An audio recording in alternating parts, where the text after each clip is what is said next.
Sedative hypnotics can be divided into 4 categories of drugs, and benzodiazepines is one of them. Examples of benzodiazepines include diazepam, lorazepam, clonazepam, clobazam, chlordiazepoxide, midazolam, and alprazolam, to name a few.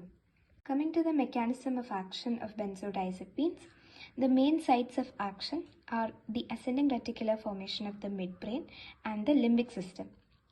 Benzodiazepines mainly act at the GABA A receptors. GABA A receptor is a ligand-gated chloride channel. It consists of a pentameric structure, that is, it's got 5 subunits, namely 2 alpha, 2 beta, and 1 gamma. GABA binding sites are located at the alpha-beta interfaces, while the benzodiazepine binding site is at the alpha-gamma interface. Benzodiazepine will bind to the GABA A receptor and increase the affinity of the receptor for GABA, and this will in turn increase the frequency of chloride channel opening, and due to chloride influx there will be hyperpolarization of the membrane. This will lead to CNS depression. Here the word frequency is important. While benzodiazepines increase the frequency of chloride channel opening, another class of drugs, barbiturates, will increase the duration of chloride channel opening. Another thing to be noted here is that benzodiazepines have no GABA mimetic action. This means that benzodiazepines do not mimic the actions of GABA, and instead they have a GABA facilitatory action. Now we have the actions and uses of benzodiazepines. Here we have a mnemonic, sac-diazepam, to remember the actions and uses. So S stands for sedation and hypnosis, A stands for anticonvulsant property, C stands for conscious sedation, D stands for diagnostic procedures, I stands for insomnia treatment, A stands for anti-anxiety action, P stands for pre-anesthetic medication, A stands for alcohol withdrawal treatment, M stands for muscle relaxant action. What are the advantages of benzodiazepines over barbiturates?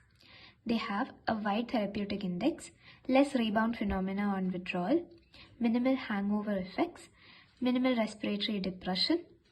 They are less likely to cause tolerance and dependence, no enzyme-inducing property, so drug interactions will also be less. They do not alter sleep architecture much, and there is also a specific antidote for benzodiazepine overdosage, which is flumazenil.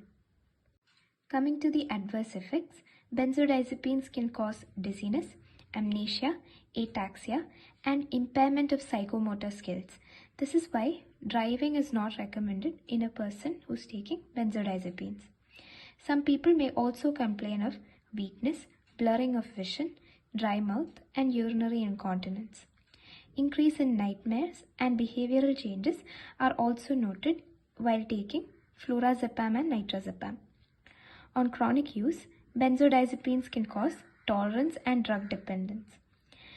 During pregnancy, use of benzodiazepines may increase the risk of birth defects, and in labor, respiratory depression and hypotonia in the neonate can be seen. Finally, we have the drug interactions. When benzodiazepines are taken with alcohol and CNS depressants, it can lead to severe impairment. When taken with sodium valproate, it can lead to psychotic symptoms. CYP3A4 isoenzyme is involved in the metabolism of benzodiazepines. So, the action of benzodiazepines can be prolonged by taking CYP3A4 inhibitors like ketoconazole and erythromycin. Cimetidine, isoniazid, and oral contraceptives can also retard the metabolism of benzodiazepines.